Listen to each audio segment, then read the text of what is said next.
I said, we started off with the principal health and wellbeing strategy, which was looking at, what do we do?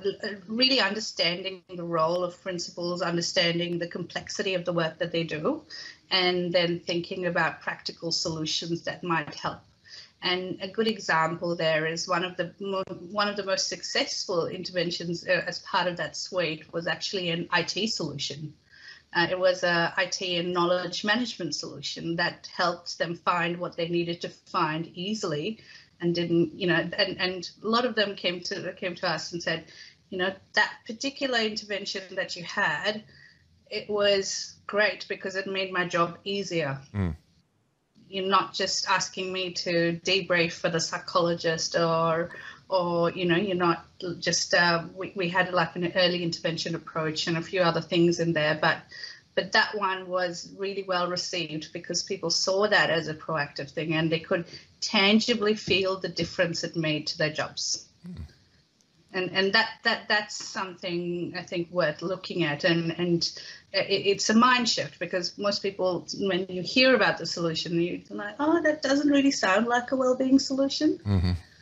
But it is, because you're changing the job and you're changing the way the job is done, which is resulting in people feeling more in control over the work that they have to do. Yeah, I mean, we had a very similar conversation actually with Sapna Mahajan from Canada last week.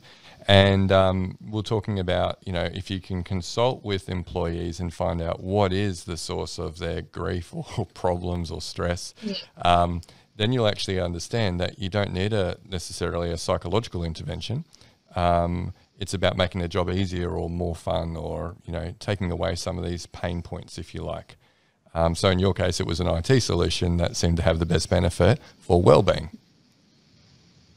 Absolutely. So it's looking at those systems of work that are in place and how do we influence that. And just on your point about the, because it's such a large organization, I think one of the challenges, the size of the system makes it challenging. And that's where, you can't, you've got a central team that's looking after some of these things, but they can't possibly be across 1,600 sites across the state.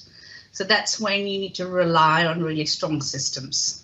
So we use the Canadian standards to develop that kind of systemic approach. So everyone's got a bit of a common ground to start with to address mental health and wellbeing.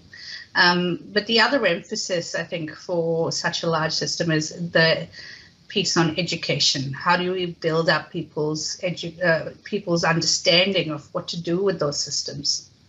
And how to actually work with it, and building their capability around not just jumping into a solution. If your staff survey is saying, oh, there are high levels of stress, don't just have a stress workshop. Try and understand what it is that's causing the stress and then look at it. So it provides a bit of a diagnostic framework almost to have that conversation.